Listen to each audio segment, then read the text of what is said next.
एक बार एक बालक एक महात्मा के पास गया, सेवा करने लगा, कई दिनों तक सेवा की। तो महात्मा ने उनको योग सिखाया। क्या सिखाया? योग। और योग में उसको श्वास रोकने की कला सिखाई। कुछ दिनों बाद उस बालक का विवाह हो गया तो महात्मा के पास आया, सरकार। महात्मा ने कहा, भाई इतने दिन बाद क्यों आए? महाराज आपकी कृपा से ब्याह हो गया। अरे गड़बड़ हो गया सर। अरे महाराज कुछ गड़बड़ नहीं हुआ, आपकी ऐसी कृपा हुई कि जो पत्नी हमें मिली ना वो एकदम चंद्रमुखी है, चंदा के समान मुख है, बड़ा प्रेम करती। आए तो अभी उसको 2 महीना हुए, महाराज बड़ा प्रेम कर, हमारे बिना रह नहीं पाती, अपने घर भी नहीं जाती, हम जब तक भोजन ना कर लें तब तक भोजन नहीं पाती। अच्छा हाँ। महात्मा ने कहा, देख भाई कोई तुम्हारा मीत नहीं हो, तू अभी समझ जा। अरे महाराज ये सब कहने की बातें हैं, हमारी तो मानो, आप भी ब्याह कर लो। तो महात्मा बोले, तुम्हारी जय हो, ठठरी के भरे। खुद तो अंधकुआं में गिर रहा, हमको भी अंधकूप में गिराने की नौबत में ला रहा। फिर क्या? महात्मा ने कहा, भाई अगर तुम इतना मानते हो कि तुम्हारी पत्नी तुम्हें बहुत प्रेम करती है तो हम तुम्हें एक उपाय बताते हैं, जरा ट्राई करके देखो। जी गुरुदेव। महात्मा ने कहा, आज तुम घर जाना तो जाते ही कहना देवी जी खीर खाने का बड़ा शौक है,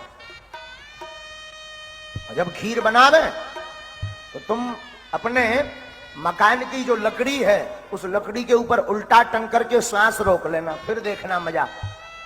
ठीक है महाराज। शाम का समय हुआ, वो बालक गुरुजी को प्रणाम करके गया घर। श्रीमती जी, अरे महाराज स्वामी जी आ गए, पानी पिएंगे, चाय पिएंगे? नहीं नहीं देवी, आज हमारा खीर खाने का मन है। अच्छा अच्छा ठीक है महाराज, अभी बनाते। और पत्नी बढ़िया मेवा मिष्ठान मिलाकर, केसर वेसर मिलाकर, इलायची विलायची पीसकर सुंदर सी तस्मई खीर बनाने लगी। और उसने खीर बनाकर तैयार की ही थी, ये तो एकदम प्रोग्रामिंग करके आया था।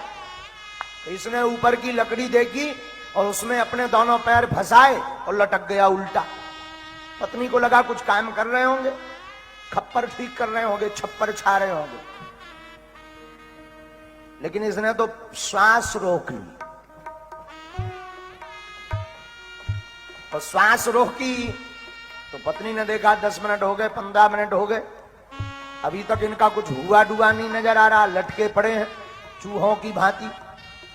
जरा जाकर देखूं क्या हुआ। तो जब वो नजदीक आई तो उसने हिलाया, स्वामी जी उठिए, आपकी खीर बन गई। पर इसे तो गुरुजी ने समझा रखा था भरपूर, इसने और श्वास दबा के रोक ली ताकि आभास ही ना हो कि मैं जिंदा हूं।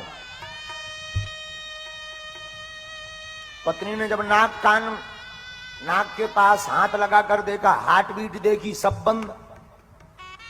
पत्नी को लगा कि स्वामी जी टपक गए। बार बार वो फड़फड़ाए, इधर से उधर घूमे, हाथ हिलाए, उठ जाओ उठ जाओ उठ जाओ। वो कहां उठने वाला, उसे तो गुरु आज्ञा थी। तो बाद में पत्नी ने विचार किया कि ये मर तो गई है, रात के बज गए 10, इनके चक्कर में इधर नहीं किया हमने भोजन। अगर रोना गाना अभी शुरू कर देंगे तो रात भर नहीं मिलेगा और कल दिन भर नहीं मिलेगा भोजन। तो मर तो गई है, जिंदा तो होना नहीं है। एक काम करें, थोड़ी सी खीर खा लें, फिर रोवें बढ़िया। वो भागी भागी गई। ये तो लटका लटका सब समझ रहा था, देख रहा था।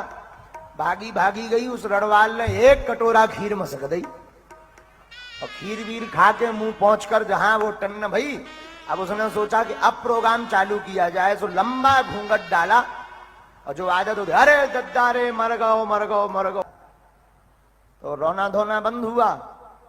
4-5 बजे महात्मा जी आए, जो गुरुजी थे। क्या हुआ?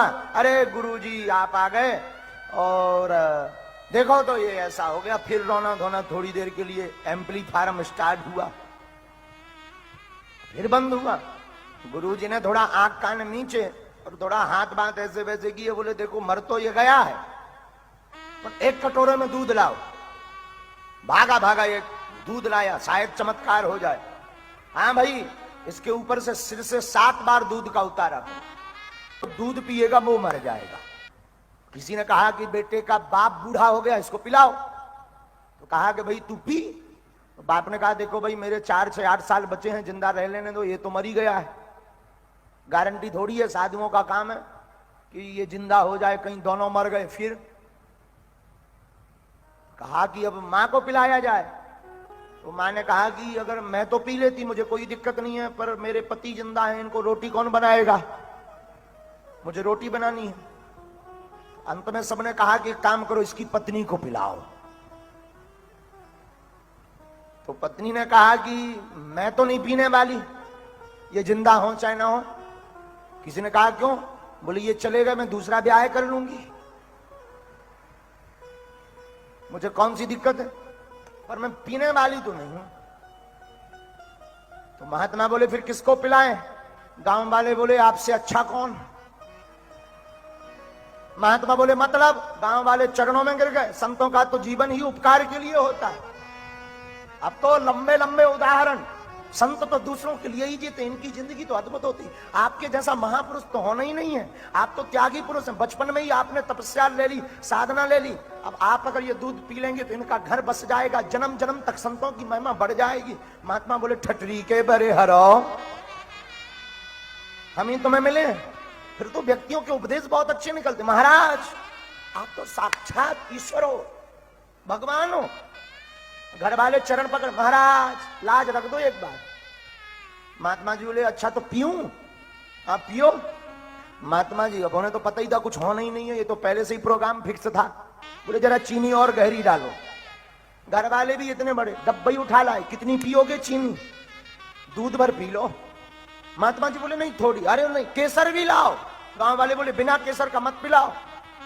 केसर डाली दूध में, इलायची ले आई घर वाली, जिसकी पत्नी थी वो जो मर गया था। वो बोली महाराज जी ऐसा इलायची में और स्वाद आ जाएगा। महात्मा बोले रड़वाल, दूध भी पिया।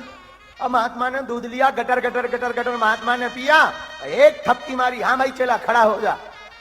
चेला तो पहले से ही जिंदा पड़ा था, सब सुन रहा था। चेला बोले गुरुदेव आपकी जय हो। बाबा बोले समझ आया? चेला बोला गुरुजी समझ में आ गया। धर्म पत्नी से बोला राम राम।